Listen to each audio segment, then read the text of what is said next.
actually feel safe enough to hear another American's, point of view without it becoming disparaging of either side, right? Because there's no communication happening then. You know understandable. Absolutely. I do have a few minutes as well. I would love to interact with you and share some ideas and see if there's a common ground, see if there's anything that we could learn from each other or teach each other. Because I think it's important that we communicate, because we all want to be acknowledged. Exactly. We all want to express ourselves, and we don't want to be misunderstood. Right. Exactly. Yeah. Let me see if. So it's your show. Is it? So what's the? I understand the premise, but is it just a one-on-one conversation, or are you going to add more people, or how do you want? I'm going to be really honest. I haven't done this before. So usually my lives are just me sharing breath work. But I've been watching some lives lately where people come up and talk, and I like that. And I would like to be able to do that. But I'll be honest, I don't really know how to keep adding people, because I just had Brandon on here. And then as soon as I tried to add you, somehow ended up getting rid of him. So yeah, more people are welcome to come up if they can invite themselves or something. Yeah. Figure out how to invite them or something.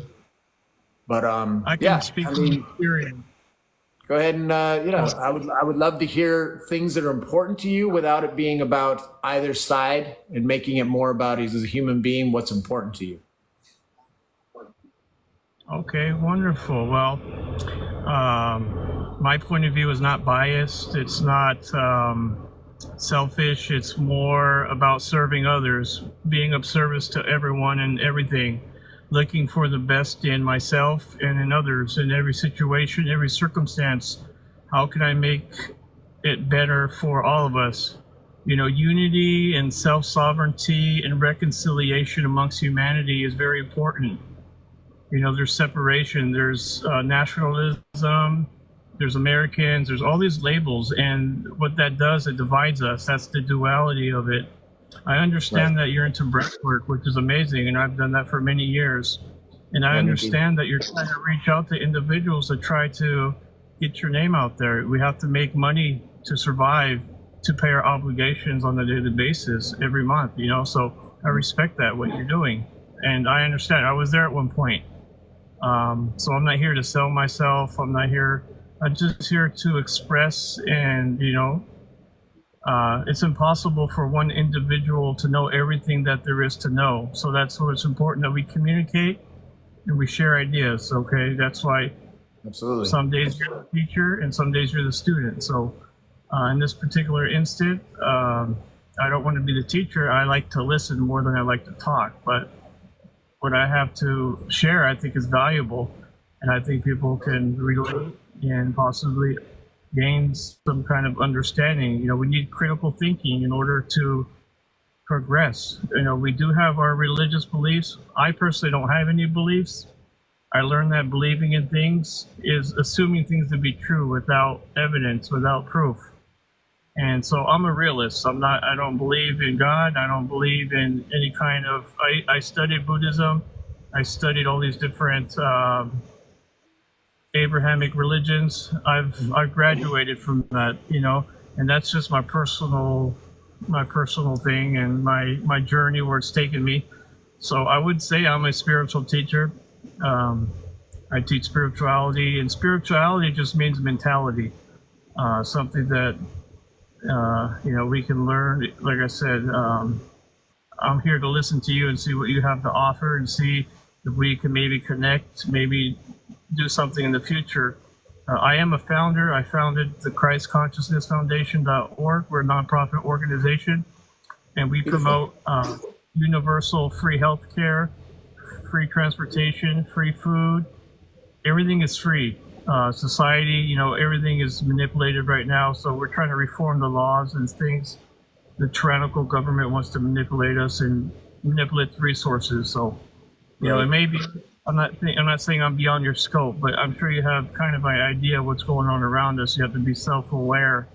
Right. It's the awareness, the awakening. We want to wake each other up, and it's okay. It's okay to agree or disagree. It's not about that. It's just about being open-minded and learning from each other. So I'll go ahead and tell. I appreciate all your perspectives and your way of life. It sounds like to me. I also, as the name says, Baba Buddha. Buddhism is a practice that is very near and dear to my heart as well.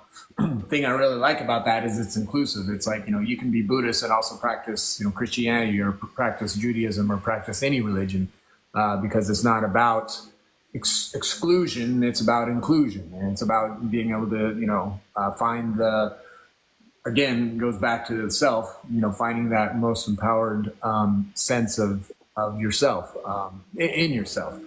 And I love what you're about. I think that's great. That nonprofit that is all about feeding people, and I think I feel like if we can get away from the fear that for some reason, if we are making sure that the poor and the hungry are being taken care of, that somehow that takes away from our ability to have a fulfilling full life. And I think if we can get into a place where we have honest conversations, we realize that just by making sure that the poor and the hungry are being taken care of doesn't mean that we're going to feel any lack in our life. In fact, in the actual opposite is true, because if we are contributing to that in some way, it's actually going to be a more authentic, fulfilling experience. I can speak from my own experience that the drinking and partying and drugs and having all the luxurious things around you. They're not truly fulfilling. They're distractions. They again, I don't know how much you know about different things, but there is a thing like our default mode network, right? When there's things in our life that we don't want to deal with, we're going to distract ourselves with drinking, with drugs, with sex, with porn, with, any kind of distraction. And no offense to anybody that likes football, but, knowing every single player's stats is a form of distraction from things in our own life that, need self-healing, right? And so when we allow those distractions to kind of go away for a time period, that's when the default mode network is going to kick on. And that's when we are going to experience some of that discomfort, because we're going to be looking at things that we haven't been dealing with that need to be dealt with.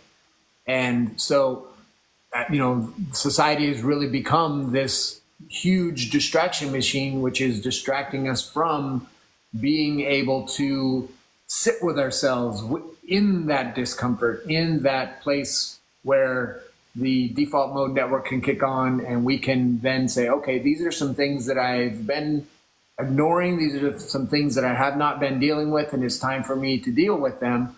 And that's where, yes, my practice as a breathwork facilitator or, a mindset transformational coach comes in, because that's the work that we do. We bring ourselves into a space, again, like the little thing says, taking ourselves away from the turbulence of life.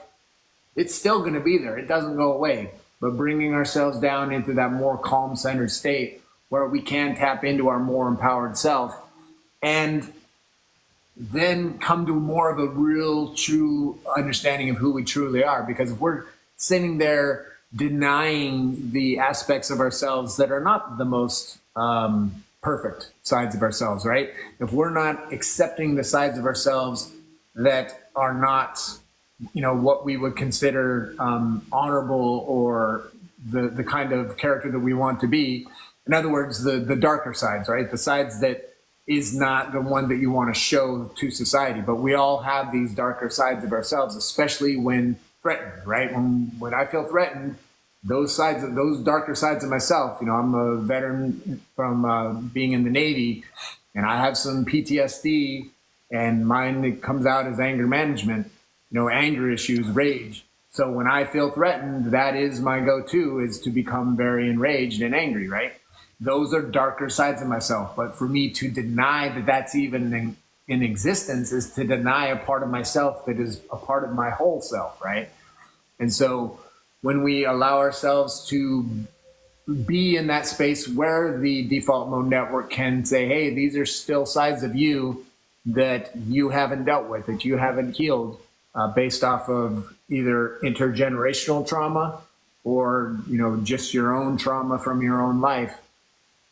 If we're not giving ourselves the time to do that work, then, again, as this says, the cognitive dissonance is going to kick in, and we're not going to be able to understand one another because we're going to. I don't know what you think about that. I think that's wonderful. You said a lot of things, and honestly, I can relate to almost all of it, if not all of it, except we all have our own traumas that we go through, and we have to learn how to deal with it. Not everyone can heal from their traumas. Either they don't know how to, they're at the end of the rope. This conversation is not for everyone, unfortunately.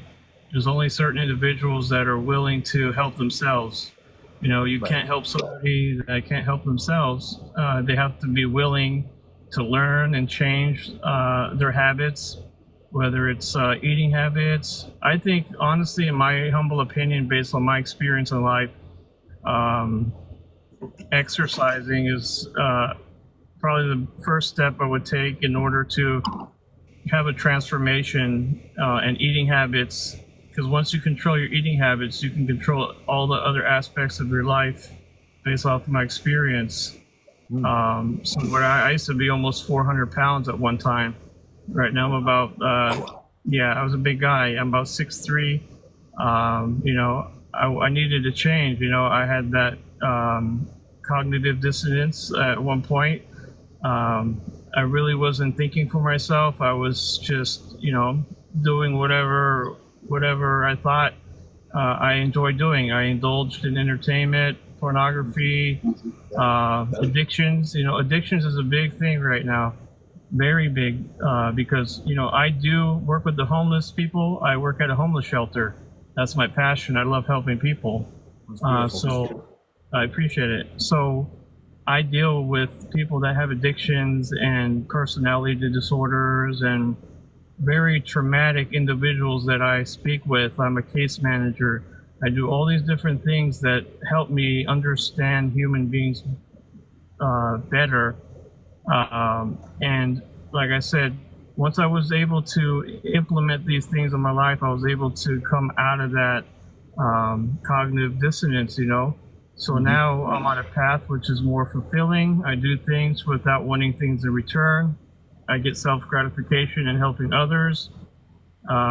It's just, I'm a life path 33. It's a master number, master teacher of Christ consciousness. You might have heard of the term.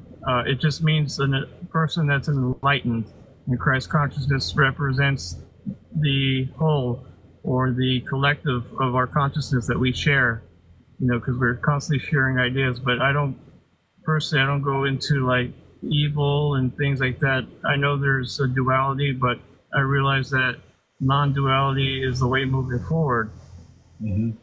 But it's important that we do the exercising, the breathing techniques, the stretching. Yoga is very helpful. Yep. The eating habits, and once you control that, and you can get I would do like a regimen. If you can consistently do that for a period of time, it'll become a habit. And then from there, you can become the best version of yourself on a daily basis, so you can inspire others so they can become the best version of themselves on a daily basis. And it's a ripple effect. We're all helping each other. We need to encourage each other more. We need to be more positive, self-affirmations. It's a lot of information, like I said, this is very deep. We're talking about things that are, that not everyone can have a conversation or even hold the attention to have it, because of the cognitive dissonance. People they can't do it. So honestly, I would love to continue, but I kind of have an appointment I have to attend. But I would love to connect with you in the near future, and then and pick up where we left off, and share some information if we can. For sure, yeah. Follow me and send me a message. That way we can stay in touch. Well, I've been following you for quite a while, and we are friends like that. Yeah, there's quite a few people. We communicate with so many people so often. Yeah. People appear, some people disappear for a while, then they pop back up, and we forget, and that's okay. But I will definitely have to reach out to you. Awesome. Well, I appreciate you coming up and sharing, your feelings and beliefs, and I really appreciate what you're doing in this world. It's very important. So, namaste. You as well. Yeah, continue. Namaste. Thank you. Take care. All right. Bye All bye. right. Sending you unconditional love, man. All right. Well, that was cool.